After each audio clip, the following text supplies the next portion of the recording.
also want to encourage. One, there's a question and answer bar to the right side of your screen. All questions for the end will be taken in this format because there will be no audio versions of the question. So if you have a question, type it in there, and Laura Maselli, our able organizer of this event, is going to make sure that they're organized as well. There's going to be several free offers for more information along the way, so be careful that you listen up and reply to all of those things that are going to be offered to you. Once again, no strings attached. This is all helping you grow your business. Finally, at the conclusion of today's event, there's going to be a small survey with just a few questions, and we would love to get some great feedback from everybody about how this event was and to put more events like this on in the future. So, being that we're sensitive to everybody's time and we're 3 minutes in, I'd like to get started. Once again, I'm Eric Kalis, and I'm the Chief Marketing Officer for Square 2 Marketing. Square 2 Marketing builds marketing machines for our clients, and some of the concepts that we use to help them are going to be in today's presentation. So let's dive right in. The title of today's presentation is Building a Marketing Machine, but more importantly, understanding the dramatic changes in today's marketing so that you can have an effective machine too. Now, I'm going to warn you, some of the concepts that I'm going to lay on you this afternoon or morning, wherever you're located, are going to make you a little uncomfortable. And that's exactly our intention, because you've gotten your business to a certain level, and you'd like to get it to an even higher level. Well, that space in between where you are today and where you'd like to go, by definition, has to feel a little bit uncomfortable because you have to try some new things. So even though I'm apologizing, not really. Really want to make you think outside the box just for a little bit. So the first thing I want to introduce you to is this dramatic change in buyer behavior. Think about it. Just 10 years ago, all the tools we didn't have, iPhones, video like YouTube, Facebook, LinkedIn, PR Newswire, which is an electronic delivery device for press releases, Twitter, all the Web 2.0 tools like blogs, Yelp, Craigslist. All of these things are new tools in the marketer's toolkit. But yet, a lot of companies are still using old tools that are marketing to that, using those tools. Well, it's very important to understand buyer behavior and how people want to buy these days so that you can match up your marketing tactics and sales tactics to match up with the way they want to behave. Quick story for you. I had a call from an owner of a hospitality property, specifically a small bed and breakfast, and they asked me about doing some marketing. And, of course, as soon as I was done with the initial phone call, I went on TripAdvisor to find out what people were saying about this bed and breakfast. Well, after I read that the rooms were a little dusty and the food isn't quite as good as it used to be and the staff was a little crabby, I called the owner back and I said, hey, you know, I was investigating your company on TripAdvisor and I found a few things. What did the owner say? What's TripAdvisor? So it's really important to be aware of all the tools that we have at our disposal so we can be part of the marketing conversation with the marketplace and not left on the sidelines. So let me ask you a quick question. If you had to choose a new vendor for your business, how would you go about selecting one? Well, the answer that most people give is that they would like to go to a trusted source, a colleague, a coworker, a friend, or a family member to get a recommendation for someone. Well, where's the second place that someone might look for a new vendor? Well, in lieu of a good recommendation, a lot of people say they'll go to Google, open up a fresh search page, and start their search for that specific business. So if we all agree that that's the way people are behaving these days, the next question that I would ask you is, why would you assume that your prospects are behaving any differently? And that's a big question. Had a business that I was working with a couple of years ago, and they were investing $75,000 a year in local cable TV advertising. Well, they were a commercial insurance brokerage, so it sounded like it might not be the most effective form. I said to them, how's that working out for you? They said, oh, it's great. I said, let's track it for 30 days and see how it's going. After 30 days, they had only received one lead from cable TV.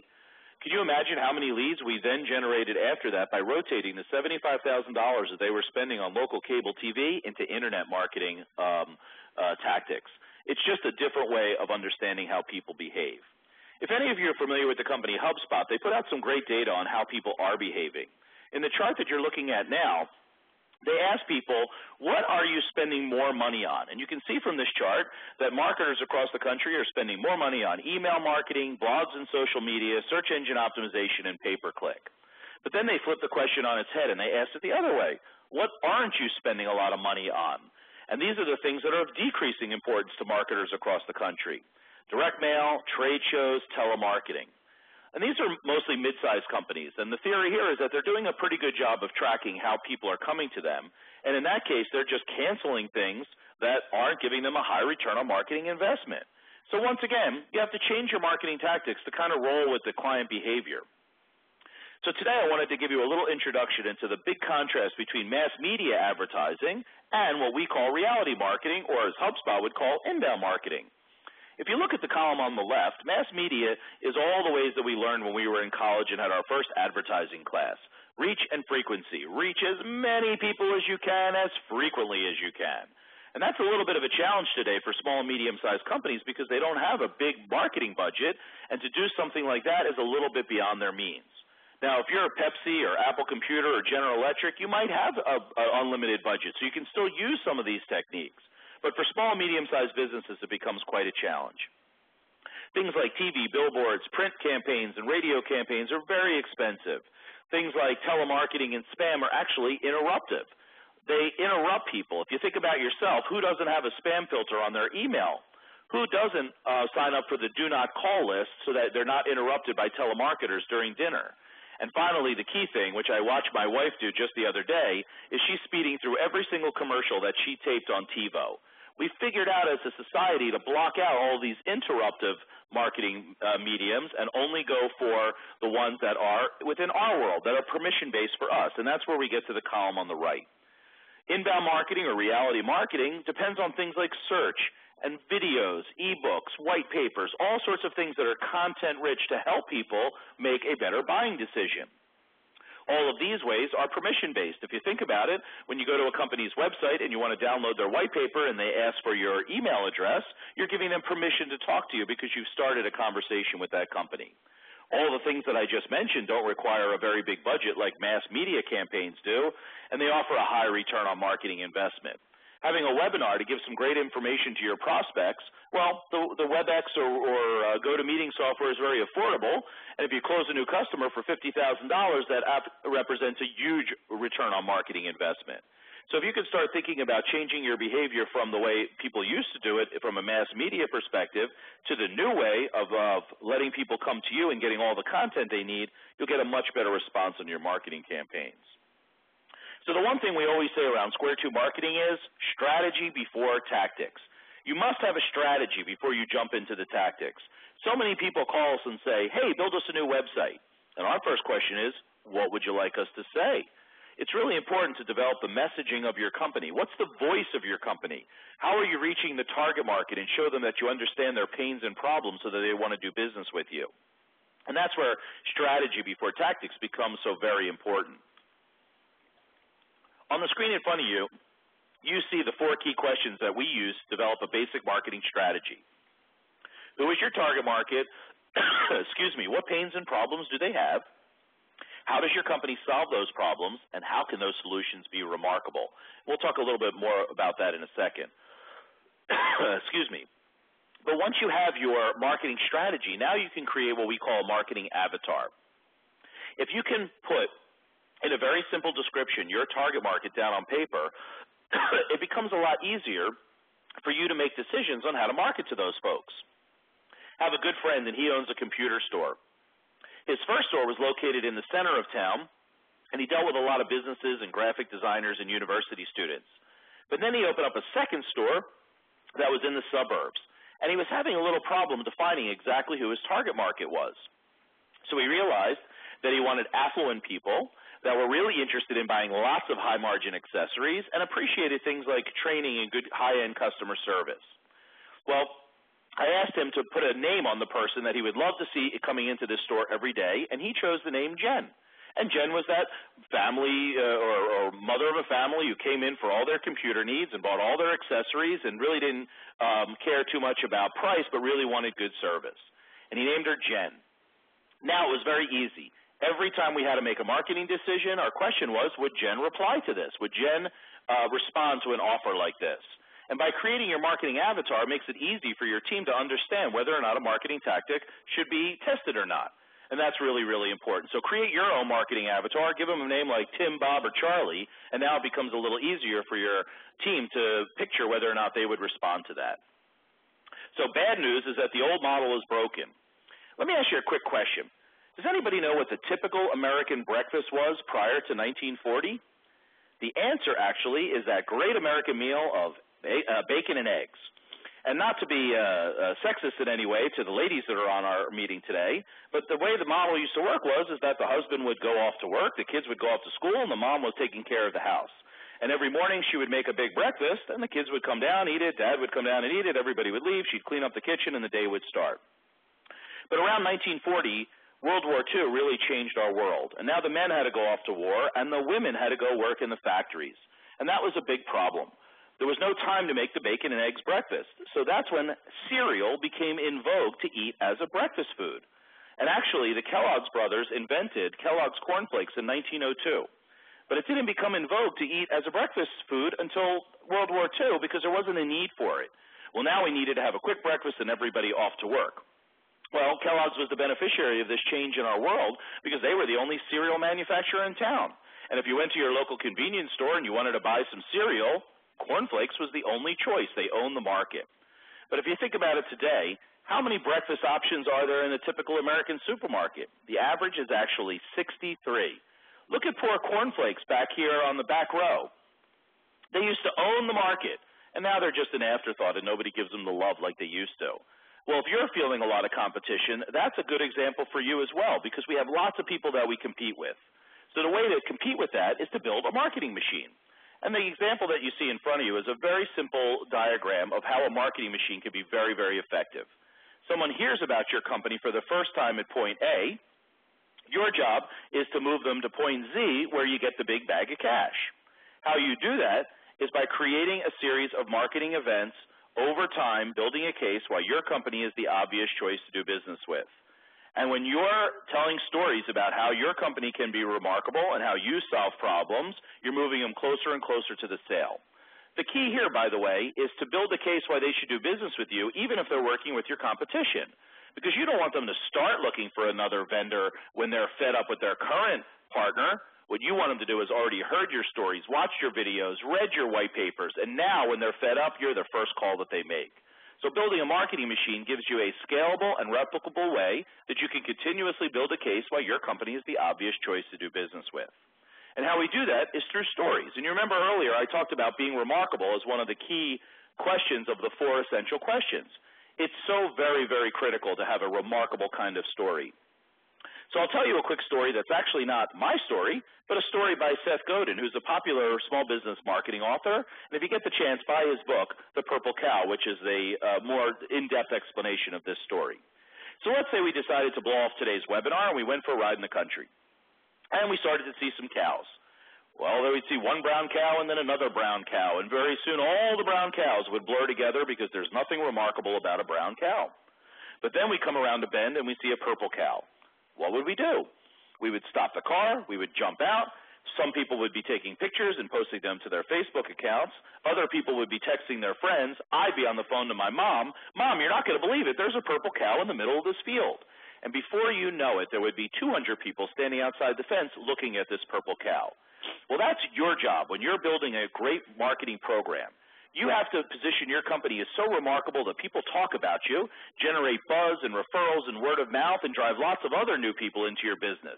And the beautiful thing about that is that that doesn't cost a dime and that fits everybody's budget. So think about the purple cow when you're talking about your company and how you can position as remarkable. Here's a couple of quick examples. Many years ago, I had a client as a home builder, and the home builder wanted to promote these little McMansions that were built in suburban Philadelphia. So as our work began with them, we said, well, what pains and problems do people have that buy new homes? Well, one of them is that they're dying to see the new progress of their home. So you go into the sales office, you put your money down, and the company that you've contracted with proudly announces that you own a piece of dirt. And you and your family proceed to go up and back from your old house to your new piece of dirt every single weekend because you're dying to see the progress.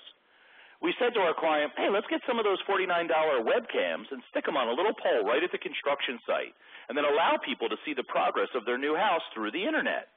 Well, what the interesting component of this campaign is that everybody gave out the password and login to see their new house to their friends and family and coworkers, and that's where the target was able to be attacked by this builder by word of mouth. Once again, it's not about the studs and the drywall and the nails that builders like to talk about. It's about understanding the pains and problems and making a remarkable solution. Would you rather go to a regular Italian restaurant or this place where this guy pops out periodically and sings some opera? The interesting thing here is that there's not too many places that this guy can go and sing opera in public. So this restaurateur positioned her restaurant as totally remarkable by inviting this person in to sing some opera. And at the end of the day, maybe the deal was that he got a nice hot Italian meal at the end of the night.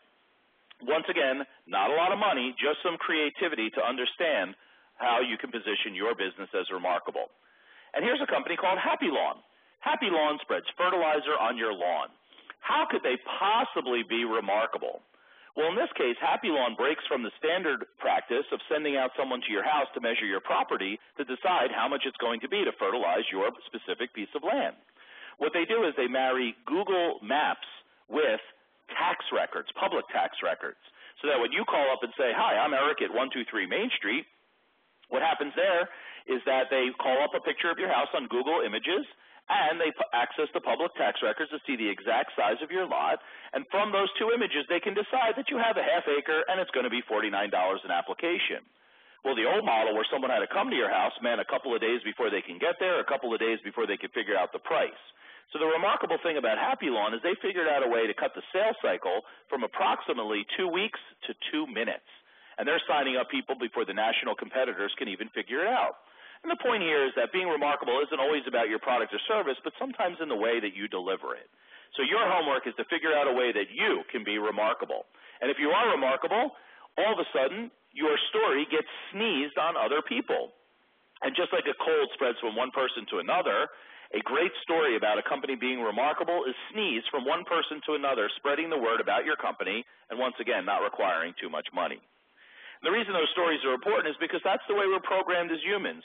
Way before we had iPads or laptops or other devices, we only told stories to people so that we could relay from one to another exactly the information we wanted to be told.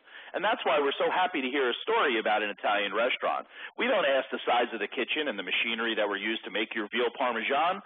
We only want to hear the story about how we had a great experience and it was valet parking and it was really easy to get a great experience. Those stories are really key. So let me take you down another small road called the guided sales and marketing process. And I'm sure Justin will go deeper into the sales process. But from a marketing point of view, we want you to just think a little bit differently. This is my car. I have a Mini Cooper Clubman. And I'm a pretty big guy, and it was very tough for me to figure out what would be my next car. So I had a client who pulled up in this car. Theirs was orange, by the way. And I said to you, wow, what an interesting car. Do you like it? And they told me, oh, it's wonderful. It drives like a tiger and it sips gas. I was like, that might be my next car. So I go into the traditional dealership, and I'm, of course, on the defensive because everybody knows when they go into a traditional American car dealer, you're attacked by the salesperson. But in this case, it was a little different. Mark ONeill was my sales guy, and he said to me, what can I do for you? I said, I might be interested in a Mini. He said, great, let's go for a test drive. And without asking me for my insurance and my license, we jumped into the car and off we went. And for the next 45 minutes, we cruised around the suburbs of Philadelphia, and he taught me how to drive this Mini. What was really interesting is that he never pressured me. He only taught me that this is a car that has a lot of different things about it, in a sense remarkable. And through that sales process where Mini built this entire program, all of a sudden I was hooked. It didn't take a lot of people selling me or advertising to me on TV. It took him guiding me through the sales process. So instead of having salespeople, consider your people as sales guides, and they're guiding people through this wonderful marketing story that you've created, and then they're helping people along the way so that at the end of the day, they can make the decision for themselves that your product is the obvious choice. If you see this sales funnel, what you can see now is that there are 4 stages. The first stage is that people come and they're attracted to your company here. What we try to do is then have them come and convert to a contact on your website by offering them some free information. For example, a white paper, a tip sheet, or a guide. Once we have their email address, the next thing that we're doing is going to ask them to get a little closer to us. Have a product demo or a free consultation or a webinar or a workshop and get them closer to you in what we call the low-risk offer. The difference between the low-risk offer and the no-risk offer is that to go to a free demo or a consultation requires a little risk on your part, where to download a white paper and just give your email address is virtually no risk. Well, after they've heard about your company, read your white paper, been to your workshop, now that's when they step up and say, I'm interested in doing business, and that's the fourth step down at the bottom, which is the offer to do business itself. This is where your sales team can jump in. Because if they've read your white papers and watched your videos and come to your workshop, they're now all greased up for your sales process. So I want you to think a little bit different about your marketing mix. As opposed to being 75% sales and 25% marketing like the traditional model, I'd much prefer if you thought about it as 75% marketing and only 25% sales. And that 25% sales isn't prospecting anymore, it's closing. And that's a little bit of a different change, because if you can combine your sales and marketing efforts into one big group and let marketing do all the heavy lifting, your salespeople will be happier because now they get better opportunities, and the people that come to them are a little bit of pre-sold because of all the marketing messaging. And they already know that your company is remarkable by what they've read on your website or read in user reviews. And at the end of the day, your sales team can close a lot more deals and help your revenue drive forward. So think about making that flip-flop from sales to marketing. If you think about it, the typical guy that goes down the Colorado River, they ask you a lot of questions before they start. They say, would you like to be on the sunny side or the shady side? Are there any food allergies? Would you like to sleep under the stars, or should we set up the tents? And the reason they're asking you those questions in advance is to give you an amazing experience. Well, if your sales guides can ask all those questions that will help them give your prospective clients an amazing experience, A, your close rate will go up, but of course also the stories will be a lot more frequent about how remarkable your company is. So in order to do that, all we want you to do is take a look at the experience. If anybody's ever been on a Disney cruise, they're the king of what they call the little wows. Little places along the way where they've inserted things where you go, wow, that's so cool, or gee, that's neat. And I think one of the most interesting stories is the little Mickey Mouse doll that you'll find on a Disney cruise in the room. On the first night, you come back to the room, and Mickey is under the blankets with the remote control next to him like he's watching TV. On the second night, he's in the bathroom with a little mini towel wrapped around him. And on the third night, he's by the window waiting for the family to come home, hoping that he can see them soon. Well, this does a couple of different things. One, it really reinforces Disney's brand promise, which is magic, or the Magic Kingdom as we all know it. So Mickey moving around the room gets your family all fired up because they're all excited to come back to the room, which is normally a pretty mundane thing. The key thing here is that that whole exercise was done by experience mapping. And what I mean by experience mapping is that the housekeeping team, not the marketing team, took a look at what it was like to come back to the room, and they figured out this cute little Mickey Mouse exercise that now people can really look forward to it. And of course, you can't leave without buying Mickey for $50, so they've actually increased revenue as well. So once again, when you're thinking about experience mapping your company, blow up every little touch point and figure out ways that you can make your company remarkable and let people go, wow, I've never heard that before, or that's exactly what I've been looking for as they talk about your company. Quick example about experience mapping is taking an old line company that used to rent construction equipment to construction people who are working on a project who need, let's say, a jackhammer for the day. Well, the old model was you'd pull your pickup truck up, you'd come through the front door, you'd stand in line, you'd tell the person what you need, you then would take the yellow copy around back, you'd have to wait 15 or 20 minutes until they picked your order, and then someone would put your jackhammer in the car and you're on your way. When we experience map that, we realized that since no money changes hands because everybody has an account, then why don't we streamline it a little bit? So we built a little form on their website where people can pre-order their construction equipment that they need, and they can do it up until 5 o'clock in the morning the same day of. We had a little change in standard operating procedure where we asked the person who comes in to pick the equipment, instead of coming in at 7 o'clock, to come in at 5 o'clock in the morning to pick the orders from the day or the night before. And then instead of coming to the front counter, we allow people to go right around back, hand them the paper that they printed at their house on their inkjet printer with their inkjet cartridge, and their order was waiting for them. To make it even more remarkable, they were offered a bacon, egg, and cheese and a hot cup of coffee on their way out, and they never even had to get out of their pickup truck. Well, just think about how many people they told that story to when they got back to the construction site. So rather than having big advertising campaigns, this word of mouth that this bacon, egg, and cheese and the fly-by pickup was generating was equal to way higher of a return on marketing investment. So I'm just about at 30 minutes for my piece. Here's my contact information, and I want to encourage you that At the end of this, everybody will be entitled to a copy of our second book called Fire Your Sales Team Today, and Justin's going to have some authors as well. At this point, I'm going to change over to the presenter and let Justin take it into his presentation about changing your sales process. Bear with me one second as we change Justin's role to the presenter now. Justin, I think you're good to go. Well, thank you, Eric. It's nice to be here. And everything that you said, Eric, I agree with absolutely. But there's one point that you made that's going to provide a nice segue to my presentation. And you mentioned that you'd like to see a 70-30 mix of expenditure from marketing to sales as opposed to the other way around. And I echo that absolutely. We would always like to see that 70-30 mix, if not a greater weighting in favor of what we would call more generally sales support.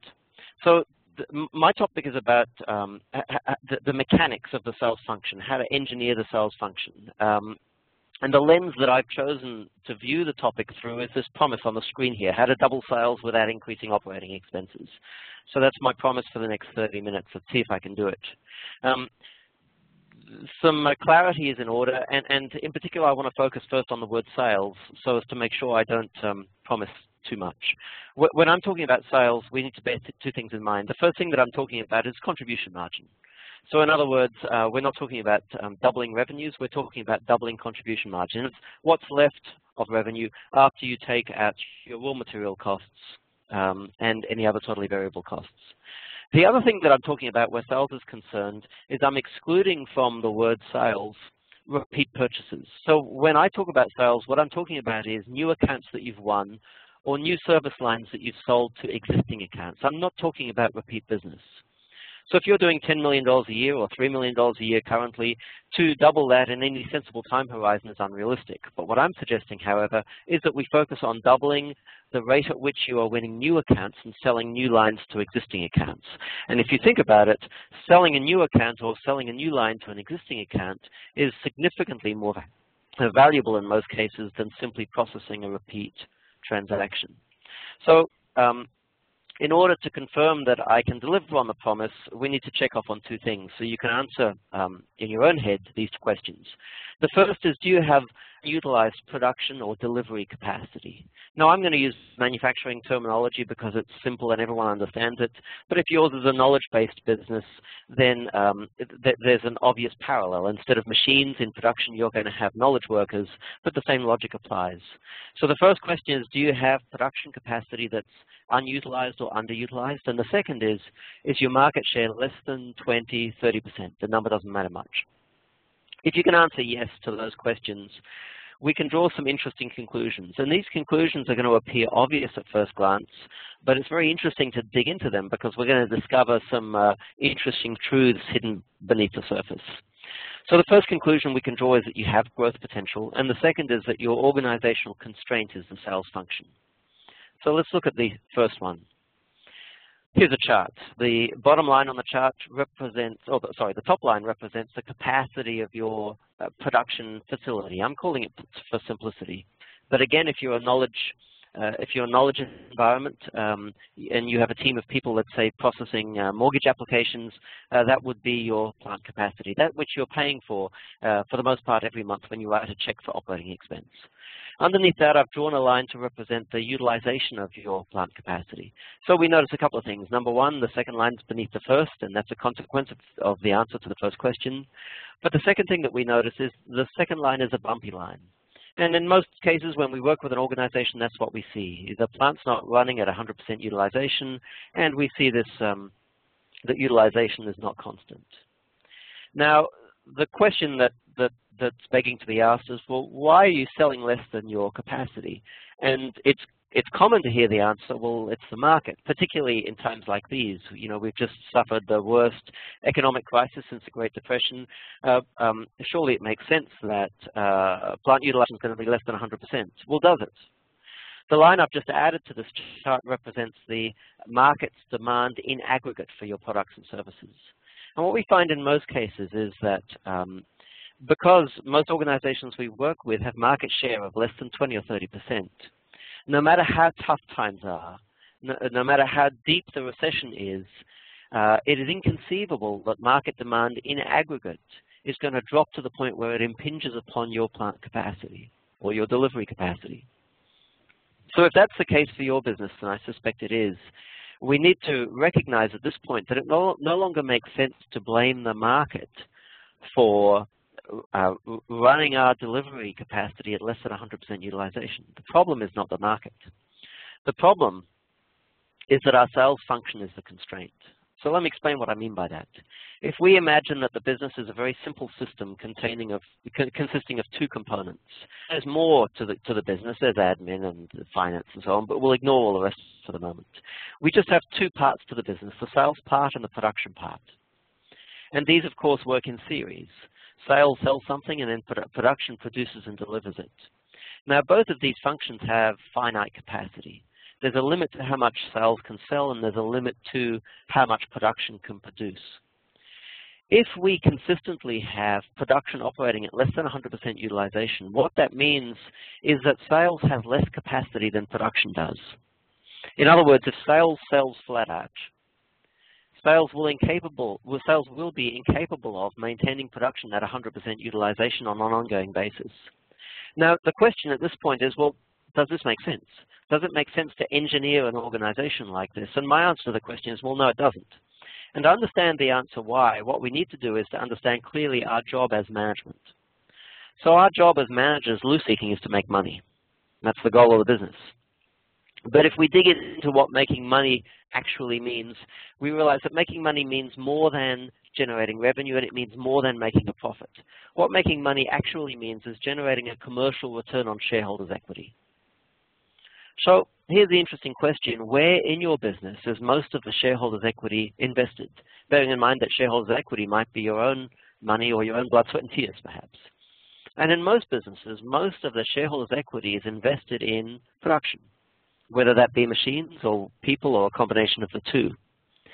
So if most of your shareholders' equity is invested in production, and your job as a manager, as a senior manager, is to maximize your return on shareholders' equity, I'm guessing that you're drawing a conclusion right about now that it doesn't make sense to engineer your business in such a way that the sales function has less capacity than the production function. In fact, the opposite should almost certainly be the case.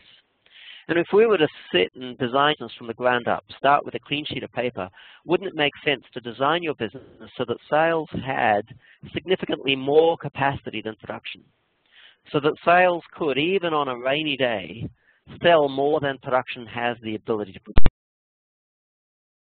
Engineer your business that way, what happens all of a sudden is the job of sales shifts from selling as much as possible to selling enough to maintain a queue of orders upstream from production at all times.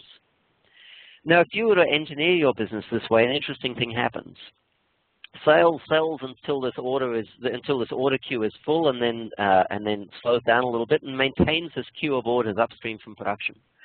What that means is that this queue of orders is going to smooth out any fluctuations in market demand and give sales the time to catch up if, in fact, demand drops.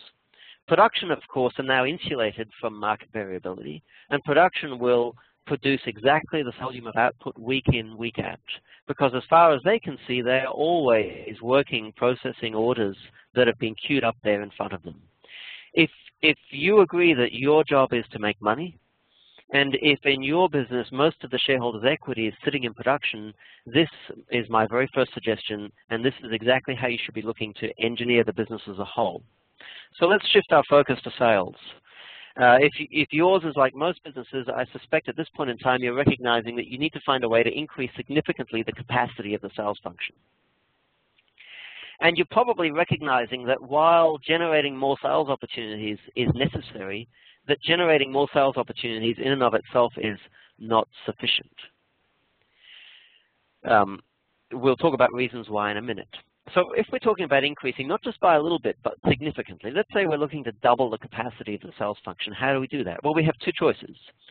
We either go out and employ more salespeople, or we look around and find opportunities to improve the productivity of the sales function. Now, when I present these two choices to senior managers, interestingly, no one gets excited about the first choice, which is strange. Because if I was to talk to production and people and say, look, you need to double production capacity, the first thing that they would recognize is they need to go out and buy more plant and equipment. If they're a printer, they need another Heidelberg to park beside the one that's currently operating out there in the plant. But when we talk to sales managers, they have an implicit awareness of the fact that doubling the size of the sales team is probably not going to double sales, and that's kind of strange. So let me suggest 2 reasons why the sales function, the way it's currently structured, is not scalable. The first reason is that your salespeople are probably not selling. Now, I'm not saying they're not busy, they almost certainly are, but they're busy not selling. They're busy doing things other than selling. Now, we all know that there are a lot of distractions that consume salespeople's time. So there's paperwork, there's typing stuff in the CRM, there's getting involved in customer service and so on. But if we just look at the sales activities and we loosen our definition of sales to include anything that's customer facing, what we end up discovering is that salespeople spend most of their time processing repeat transactions and handling the customer service issues that arise as a consequence of processing repeat transactions as opposed to business development. Now, if we now tighten our definition of sales back up, we have to conclude that salespeople, for the most part, are not selling. They're processing transactions, they're providing customer service, and they're doing clerical work, but they're not selling. So if we double the size of the sales team, you would think, well, we're going to solve that problem because we now have a whole bunch of new salespeople, but we haven't doubled the size of the customer base. So the new people we've added have no need to go out and sell. Now, of course, you're assuming that they know how to go out and sell and that it is, in fact, easy and realistic for them to go out to sell. And it's now that we confront the second harsh reality, and the second harsh reality is that salespeople, for the most part, do not generate their own sales opportunities. Now, they're capable of it. It's true. It's also true that your salespeople, if they're properly equipped with a camel and some food in a backpack, they're capable of walking from Chicago to Atlanta. But the fact that they're capable doesn't mean they should be doing it, nor does it mean they're good at it. So salespeople are not good at generating sales opportunities because they're not resourced to do it. Eric's just finished talking about what's required nowadays to generate sales opportunities, and salespeople don't have access to that infrastructure. Salespeople, if they're given the responsibility to generate sales opportunities, are likely to get on the phone and prospect. And I'm sure we all know how successful they're likely to be at that. So the 2 harsh realities is salespeople, for the most part, are not selling, and salespeople, for the most part, do not generate their own sales opportunities. Sales opportunities drop like manna from the heavens and bump salespeople on the noses as they're going about their otherwise unproductive prospecting activities. Where do sales opportunities come from? For the most part, they come from existing clients, either in the form of inquiries for new lines or in the form of referrals. When you double the size of your sales team, you don't automatically double the size of your customer base, which means you don't see a doubling in your volume of repeat purchases, nor do you see a doubling in your volume of opportunity flow, which is the reason why increasing sales capacity is not the direction of the solution. My suggestion is that the direction of the solution, if we want to increase significantly the capacity of sales, is to look for ways to improve the productivity of the sales function. And it's here where we happen across a piece of good news. The good news is that the sales function, as it's typically today, is hideously unproductive. And to prove that point, I'd like to suggest we take a journey through time, not looking at sales, but looking at production environments. So let's assume we climb into a time machine, some sort of TARDIS, and we can travel back in time and stop at different points. And as we're traveling back through the history of industry, we're looking for that point in time where production resembled sales as it's performed today.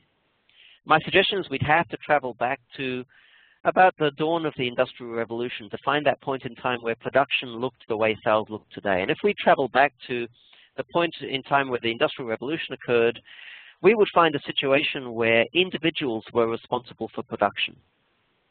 So the entire function was the responsibility of a single individual or multiple individuals. But even if there are multiple individuals, each is his own production function.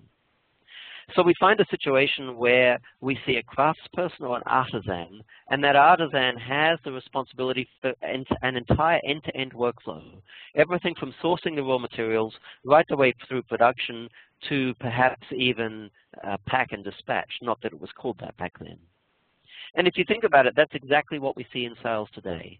We take the responsibility for the entire sales function, allocate it to salespeople, and they're responsible for everything, from originating sales opportunities to conceptualizing solutions to writing proposals to making sales, and all of the numerous tasks associated with that workflow.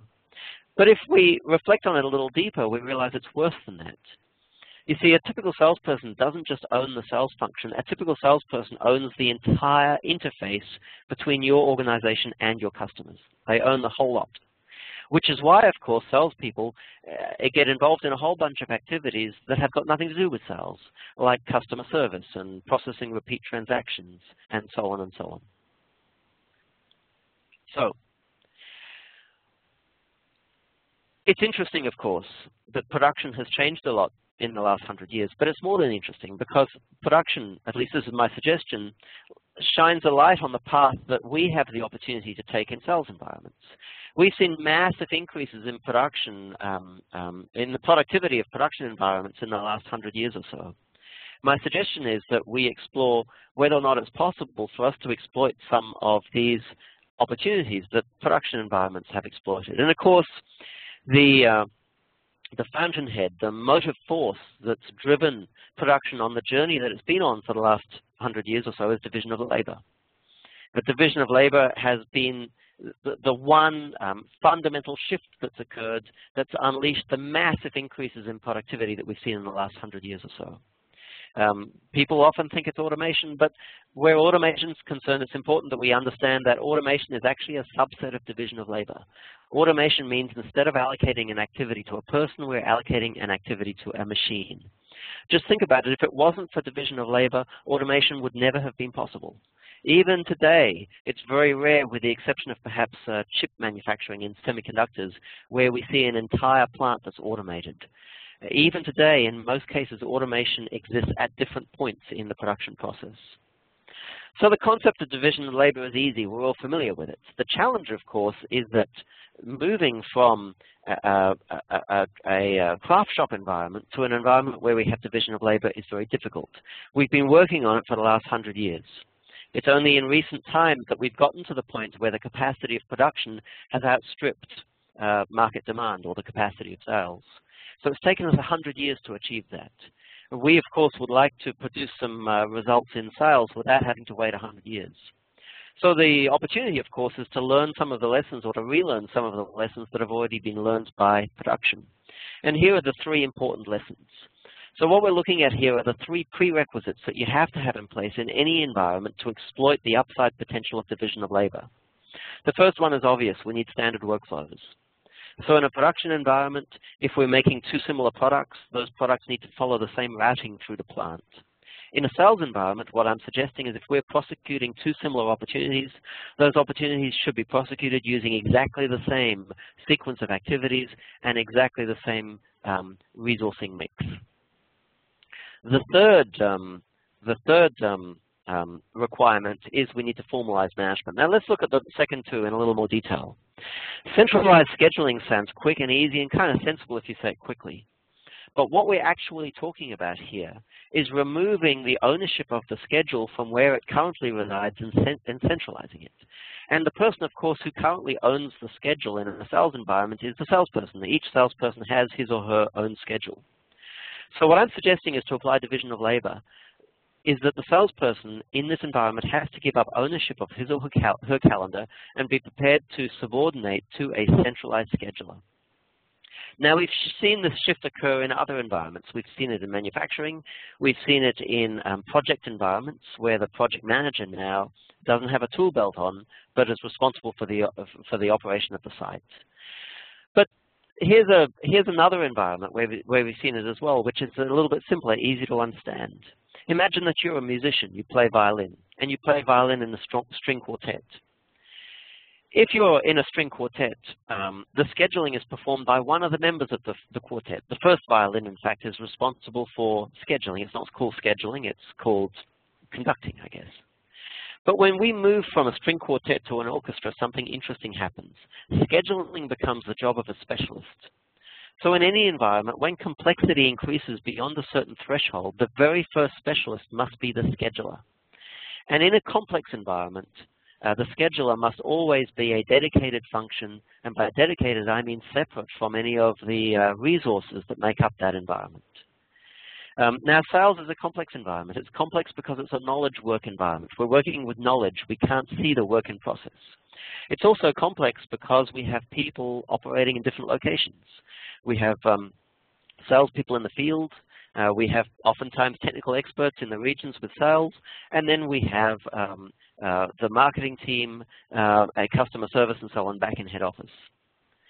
The third requirement is we need a formal management regime. If you have a craft shop environment, you do not need management because artisans, by definition, operate autonomously. And that statement is true of sales environments. Most sales managers do not manage. They stand on the periphery of the sales function and they hustle, but they don't manage. We're talking about centralizing scheduling. We're talking about building a sales environment that looks very much like a project environment. And as a consequence, we're going to put managers in a position where they actually have to step up and manage in the formal sense of the word manage. So that's the theory. What I'd like to do now is, in the remaining time, explore the practical implications. What actually happens if we take this theory and apply it in a real live sales environment? Well, the first thing that we're going to notice is that the sales environment, for the most part, consists of a salesperson. If there's a marketing team, almost certainly what's going to happen is the marketing team operates in isolation. And they lob opportunities over the fence. And those salespeople may or may not value those opportunities. If you talk to marketing, I'm sure they'll agree that for the most part they don't. So the sales function really consists of a salesperson, and the salesperson is busy doing stuff. Only about 8 to 10% of that stuff is business development meetings. The rest is other stuff. And of course, if we look at the other stuff, all of those activities that make up other stuff are ripe to be allocated to other resources because salespeople are not especially qualified to perform them. So we can break the other activities that salespeople are typically performing into 3 categories. There's promotions, and Eric has talked at length about how to do that piece. There's administration and clerical, and there's customer service. So let's start with customer service. If you wanted to deliver bad customer service to customers, you would have salespeople deliver customer service. And the reason I'm suggesting that is that if you're a customer, the 2 things that you want where customer service is concerned is you want access to someone to talk to, and you want the person who you're talking to be able to affect change on the spot. Salespeople fail on both criteria. They're not available most of the time, and when you do get hold of this person, they're not in the plant where decisions are being made. The second is administration and clerical. Obviously, salespeople are not fantastic at it, and we can improve significantly the performance of admin and clerical if we give it to admin and clerical people. And we'll talk about how in a second. So if we were to divide all of those activities other than sales into 3 categories and allocate them to those 3 types of resources as indicated here, what we have now is a salesperson left to sell. Now, a typical sales appointment takes about an hour and a half. There's some variability, but an average appointment takes about an hour and a half, including travel time. A typical salesperson does 2 business development meetings a week. They may do other meetings, but those other meetings are likely to be what they call customer service, where they're processing repeat transactions. We're going to give repeat transactions to customer service, and we're going to allow customers to form close working relationships with the customer service, which they will do willingly. As a consequence, we now free salespeople to do nothing other than business development appointments. And considering that an average sales meeting is 1.5 hours in duration, including travel time, our salespeople now have the capacity on average to perform 4 business development appointments a day, 20 a week. So as a consequence of division of labor, what we've just done is increase the capacity of a salesperson by 10 times. A salesperson previously had the capacity to do 2 business development appointments a week. They now have the capacity to do 20 with ease. And by the way, whenever we work with an organization, we always achieve this, assuming the organization has the capacity in production to handle the order flow. So that's step 1. Now, in technical environments, and I'm sure there are people listening to this that are in engineer-to-order environments, the division of labor is very difficult. And the reason it's difficult is we have a necessary handoff between sales and production. And unlike a simple sales environment, what tends to happen is the handoff is handled carelessly. And production ends up in a situation where they've taken ownership of an order, but they haven't really taken ownership of an order because they don't really understand all of the detail. So what has to happen in order to protect the quality of the customer's order is that the salesperson has to be there, available to answer production's questions. And in most cases, they need to be available to answer the customer's questions as well, because customers aren't really comfortable talking to production because they've picked up on the fact that production, aren't really clued in on the order. Now, what tends to happen in technical environments is salespeople lurk around during the production process to make sure that errors aren't made, and that's a good thing, in part. The downside of that is that salespeople's involvement in production dramatically reduces their selling capacity. They spend less time in the field selling. The other problem is that salespeople go out and sell and then try and jam that which they've sold into production and have the inevitable debates with production about, well, what are we actually going to deliver, and are we actually going to deliver it? And really, it's not in anyone's best interest for sales to sell something and then for the negotiations to begin post-sale.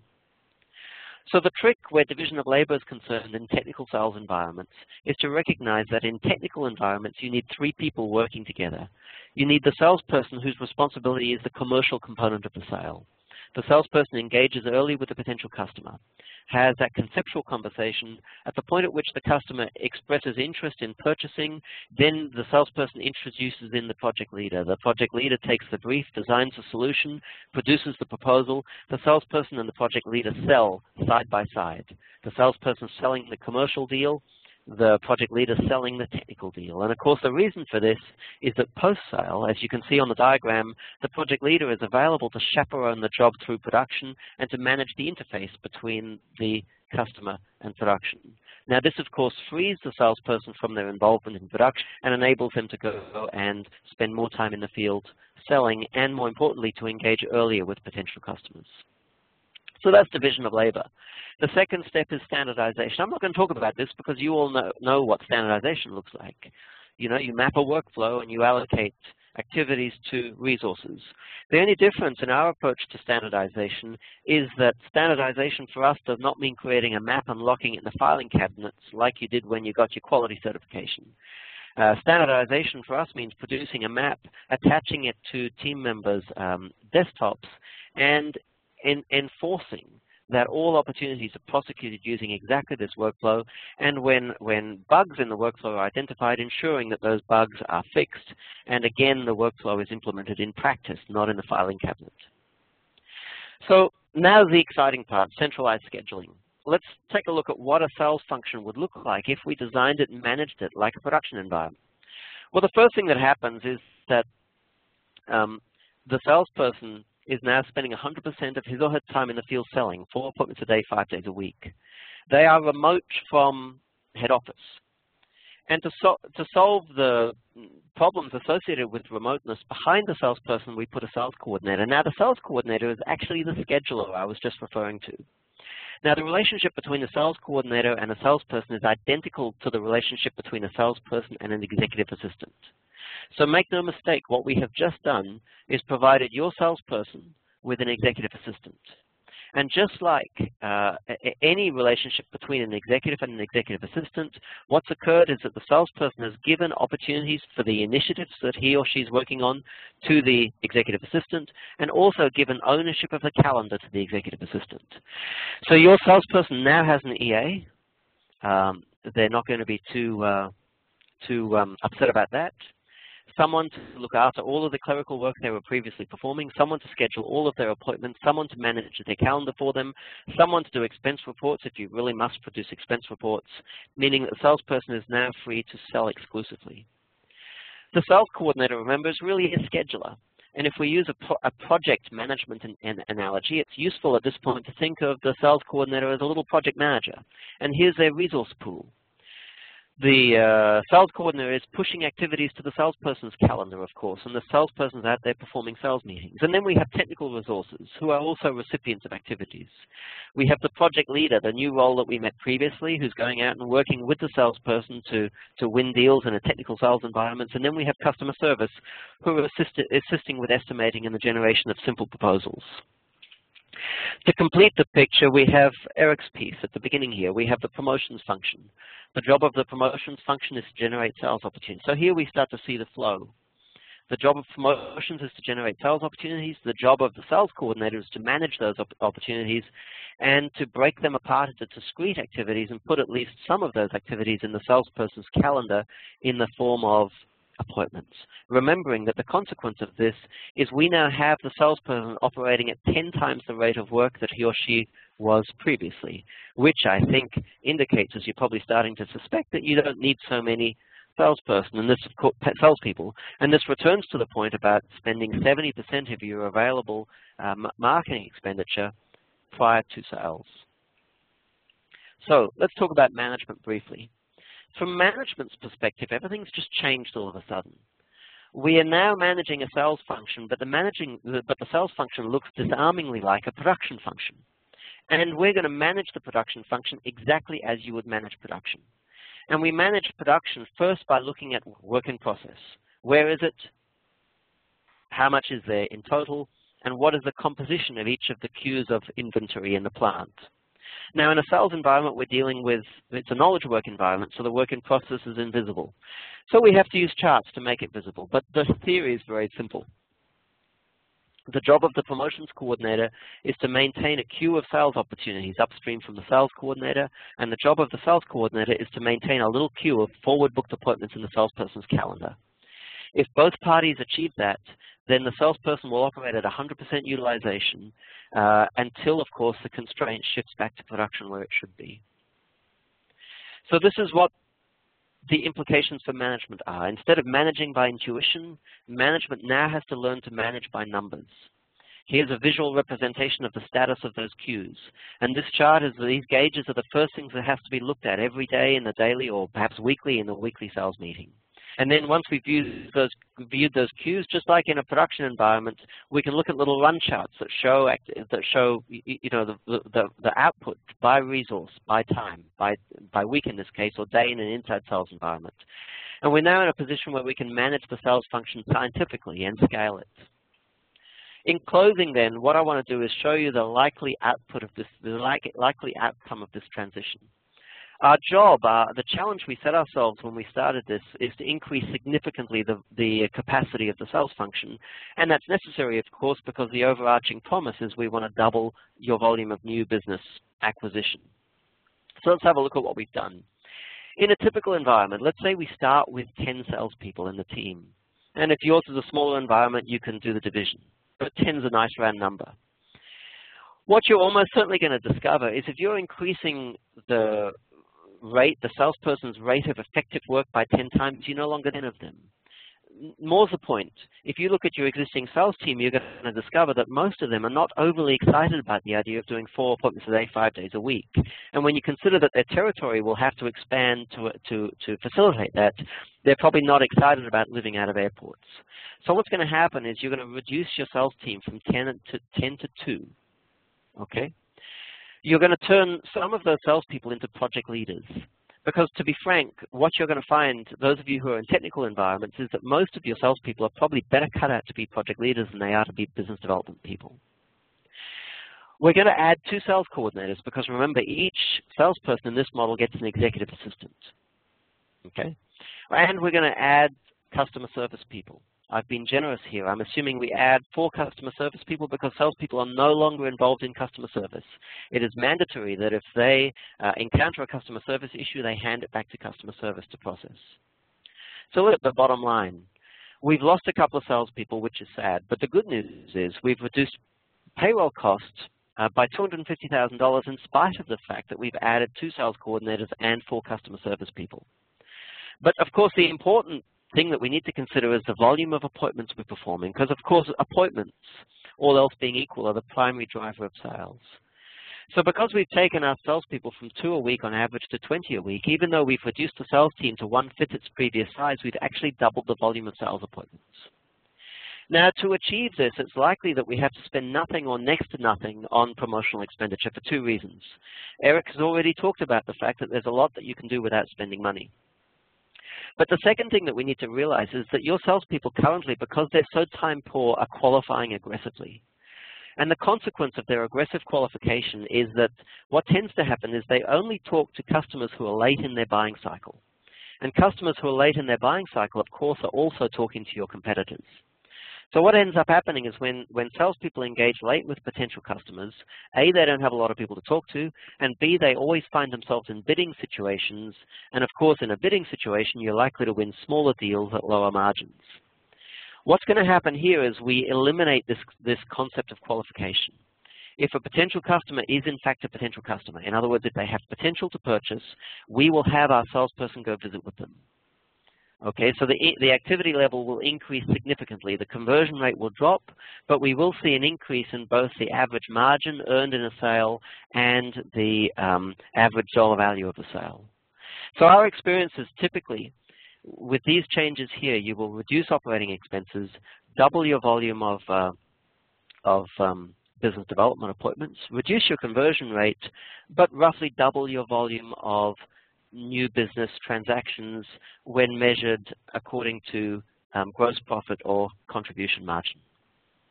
So there in a nutshell is the promise. Of course, we've got plenty of time available for questions. And as Eric mentioned, I have an offer too. After this event, we're going to send you the first 3 chapters of my forthcoming book in email form. But we're also going to offer you the opportunity to schedule a conference call. If you schedule a conference call, prior to the call, I'll be sure to have someone in our organization send you a copy of a little pack that consists of a hard copy form of The Machine, my forthcoming book, along with a DVD containing a copy of my first book and a 2.5-hour keynote presentation. So I think it's over to question time. That was great.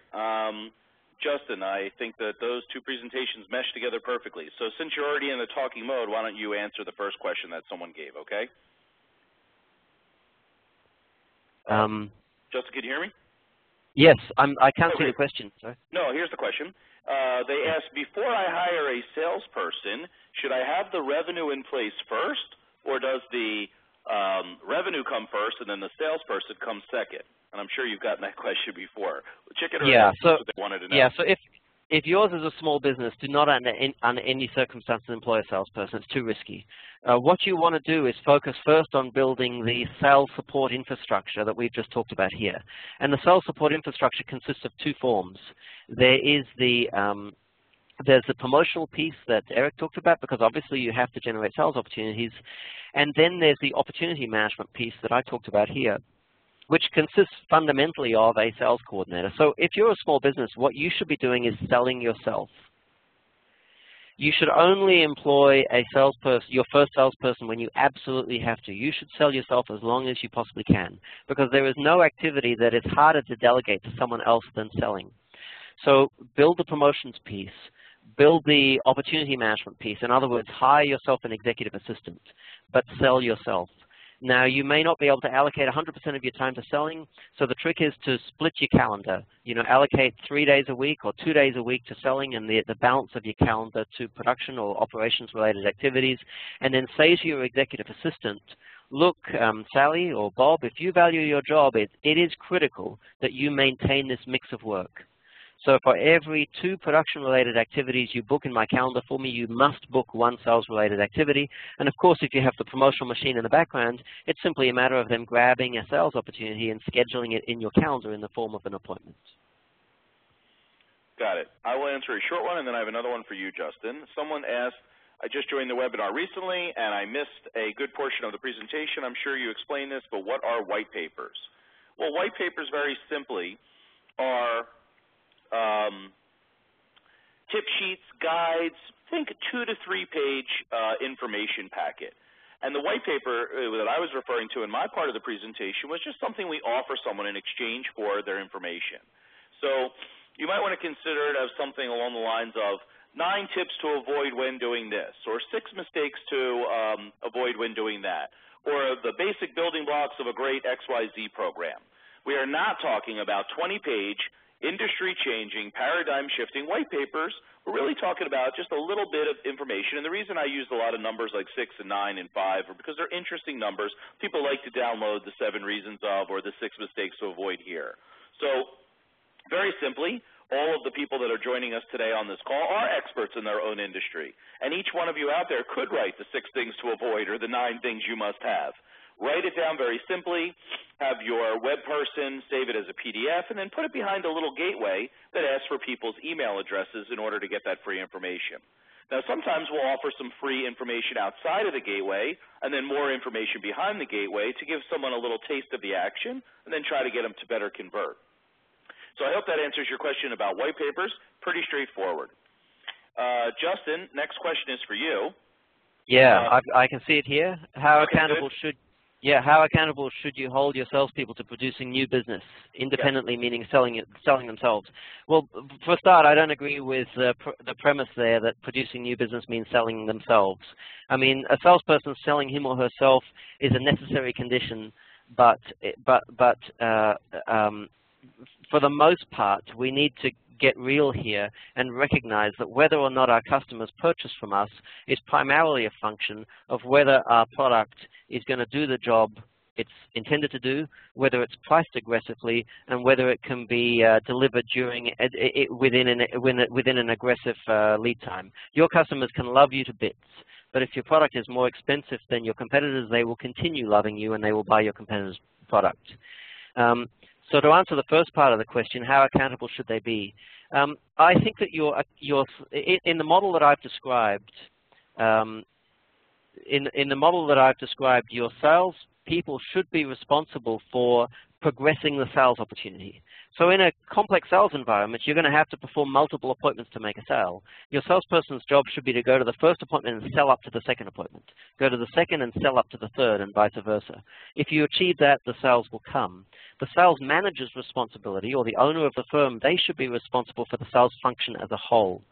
So the target should belong to the sales manager in this environment, not to the salesperson, because the salesperson is no longer the entire sales environment. The salesperson is just one cog in a much bigger machine. So it doesn't make sense to hold one cog responsible for the outcome of the machine.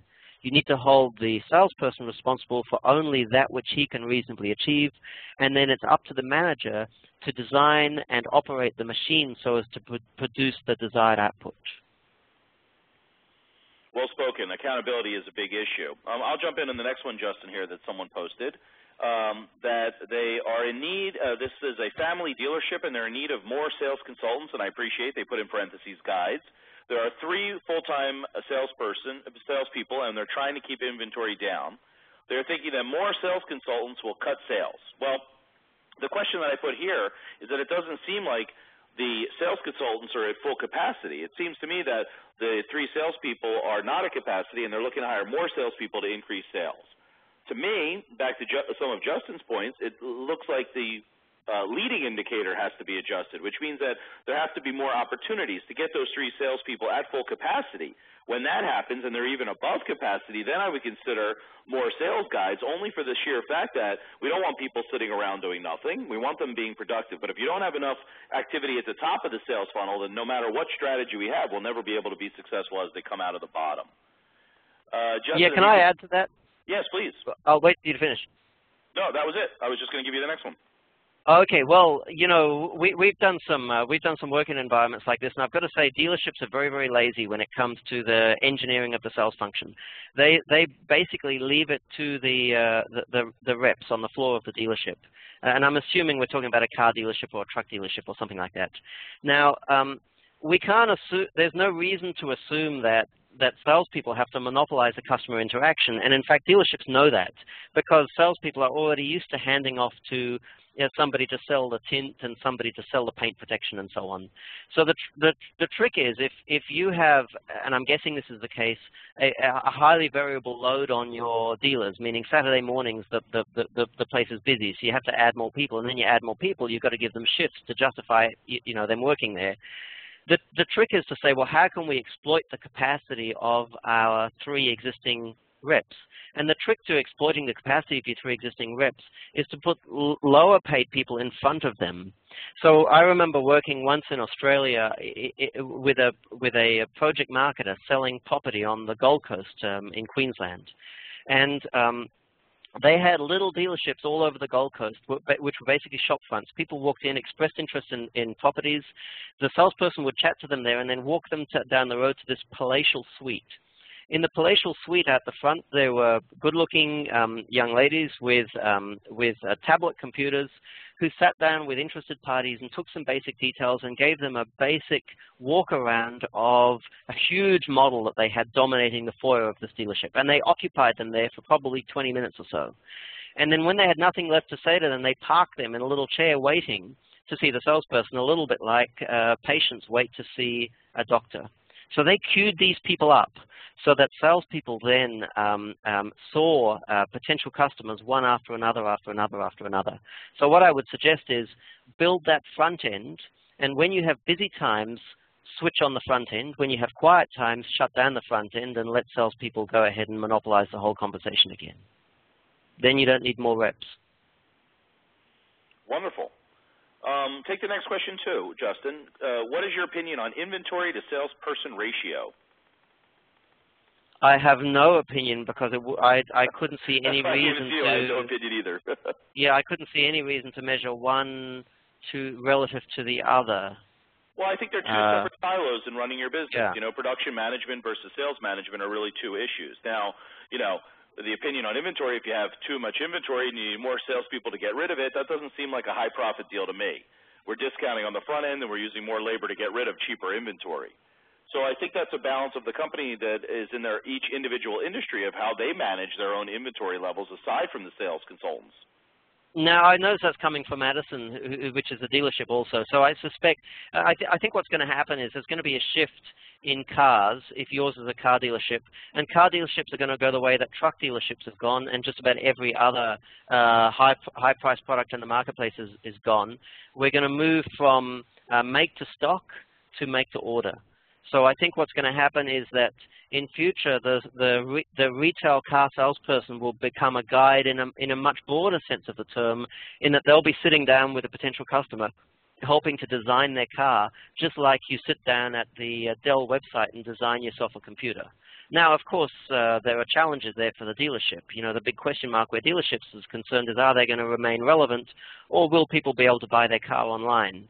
But of course, that question is beyond the scope of today's discussion. Agreed. Do you want to take this next question also? The ultimate relationship, when is it a technical-based sale, the salesperson, or the project manager? It depends what you mean by ultimate. If by ultimate you mean final, well, there's one answer. If by ultimate you mean if the proverbial hits the fan, who's the irate customer going to talk to? There's probably a different answer.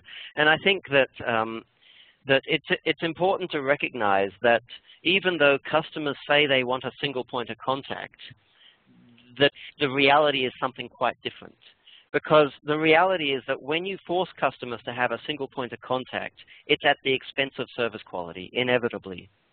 And the reality is, if you try and force customers to have a single point of contact, they will go to extraordinary lengths to talk to other people in your organization, to get the cell phone of your production manager or whatever the case is.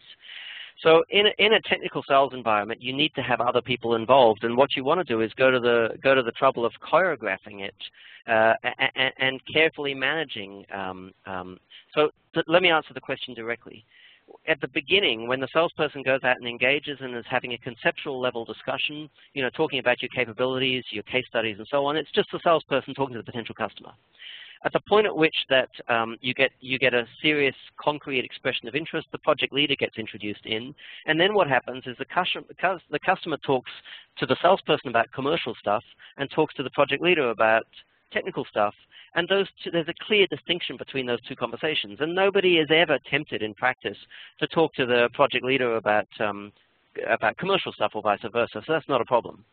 Now, once the project is in process, it's being implemented, obviously the point of contact, the ultimate point of contact, if you like, is the project manager, because that is the project leader, I should say, because the project leader is the person responsible for chaperoning it. So if there's an issue, the customer might talk to the person, their normal point of contact, and then they might escalate it to the project manager, and then ultimately they might escalate it to the project leader. Once the project is complete, let's assume that the customer keeps dealing with your organization, buying consumables or whatever the case is. Then in that case, the relationship moves to the customer service team. And if the customer has an issue, if they want to reorder, they talk to the customer service team. Now, at any point, any of these other people can get involved, but it makes a lot of sense to say to customers, look, here are 3 people. This person does this, this person does this, and this person does this, because customers, if they're educated, would always rather talk to a specialist than to talk to a generalist, always. Well spoken. I have one last question on social media that I'm going to take, Justin, and then why don't we talk about some of the offers that we have for our attendees just after that. Is that okay? Sure. So the question that I have, which was back from the beginning, is about social media. Someone wants to know how social media plays into all the marketing conversation that we had originally. And we get this conversation literally on a daily basis because a lot of people are hearing about social media in the news. They're talking about social media. They sign up for Facebook accounts. They have LinkedIn accounts, and they don't know where to go from there. What we normally help people to decipher is that social media is just another tool in the marketer's toolkit, where before we didn't have the internet, we used advertising, we used direct mail, we used events, we used trade shows.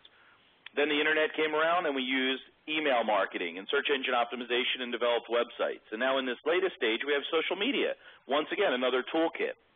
It rolls back up to the original thing that we discussed early in the presentation, that you have to have a strategy before you jump into your tactics. Just like you would never just start building a website without understanding what to say, you can't start a social media campaign without having some things to say in your social media.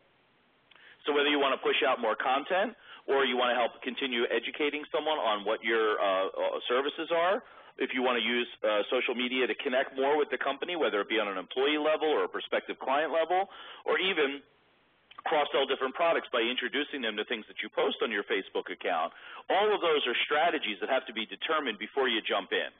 The classic example is we had a person who called us and they got everybody in their company to rally together and ask their friends and family and customers and prospects to like them on Facebook. And when they got to 50 people, they called us and they said, what do we do now? Well, the strategy has to be developed in the front end so that you know exactly what the course of action it would be. Just like you know I'm having a monthly email campaign, and every month I send out an email with articles that help my clients. So strategy before tactics would be the first thing that I would always recommend to someone for social media. And the second part is not everybody's good for every social media tactic. If you're a technical-oriented business-to-business company, Facebook might not be the way that your clients or prospects want to communicate with you. If you're professional services, LinkedIn might be a great way to connect with people, where something like having a Twitter feed might not be appropriate.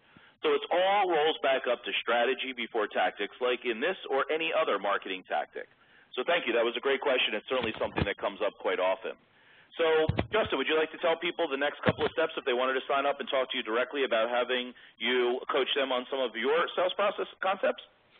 Yeah, so I think when we finish up here, Eric, there's going to be a form that people can complete, and on that form they can request a conference call. And you can choose if you want to have the conference call with Justin or me or both. Yeah, so let me talk about what I'll do if you schedule that conference call with me, and let me first start by reassuring you what I won't do. What I won't do is try and sell you anything. So the promise is, if you're interested in buying anything from Ballistics, you're going to have to schedule another call. In the call that we schedule off at the back of this presentation, even if you want to buy something, I'm not going to be talking about what we sell. So what I'm going to do is spend the first 5 minutes to get an understanding of your organization, what you sell, who you sell it to, and the structure of your sales function. We're then going to spend the next 10 minutes or so talking about the different models or the different methods of implementing what we call sales process engineering, because it looks different in different environments. You know, some clients sell through a channel as opposed to direct. Some people sell to consumers as opposed to. So what we'll do is we'll look at your situation. We'll figure out which of a number of models is likely to make sense. And then what we'll do is we'll talk in detail about that model and determine whether the concept of sales process engineering makes sense and whether it's a route that you should practically be considering going down. And then the last thing that I'll do in the last 5 minutes is I'll find a way to give you some takeaways that you can implement immediately to get some value out of. So I don't think there's ever been a situation where I haven't been able to identify 2 or 3 pieces of advice that you can implement without any assistance from consultants or anyone else. So that's the promise. If you request that conference call, as I said, I will make sure that someone in our team sends you a copy of a physical pack that contains the sampler of the machine, the first 3 chapters plus the introduction, and a copy of a DVD containing a 2.5-hour lecture, my first book, the machine, and a few other bits and pieces also. And our offer at Square 2 Marketing is almost the same. If you wanted to sign up with us, we're not going to sell you anything, even though we'd love to obviously talk to you about your business and find out what you're up to. What we're going to focus on are two things. And you can choose whether to talk about your website and how you can make it more effective as a sales and marketing assistant as opposed to just an online brochure. Or we'll talk about how to position your company as remarkable, and that's one of the key things that people can't get a handle on is how can they take their existing company and reposition it as being completely remarkable. And as we talked about, being remarkable obviously has pays lots of dividends because people are talking about you and you have a different story to beat the pants off the competition. In our case, we have our new book coming out, Fire Your Sales Team Today. And it's not really about firing your sales team, of course. It's about changing them into sales guides. But we're offering the first couple of chapters of our book for free. And then if you sign up for a consultation, we have a kit that we've put together that has a couple of different worksheets and some other materials that you'll find interesting, more of a do-it-yourself help kit where you can go through some of the exercise that we broached upon today so that you can also self-improve your company as opposed to having us do it with you off the bat. Once again, Justin and I, we share the same philosophies, and so do our companies, that we're out to help people. And by having this webinar and pushing out lots of free information, our goal here is to make you think a little bit differently about your sales and marketing process so that you can get to the goals that you want. Once again, as soon as this ends, the survey will come up with some of the forms. If you'd fill that out, you can jump right in. Also, we've recorded this, so if you wanted to send this to someone else and you've enjoyed today's content, please push it out to someone else, and they'll be posted both at the Ballistics and the Square 2 Marketing websites. So thank you, everybody. We appreciate the valuable time that you gave us today to join us in this lively conversation about sales and marketing. Justin, a few closing remarks, perhaps? No, other than to say thanks for joining us, and I hope that you can implement some of these ideas and get results. You got it. Take care, everybody. We'll talk to you soon.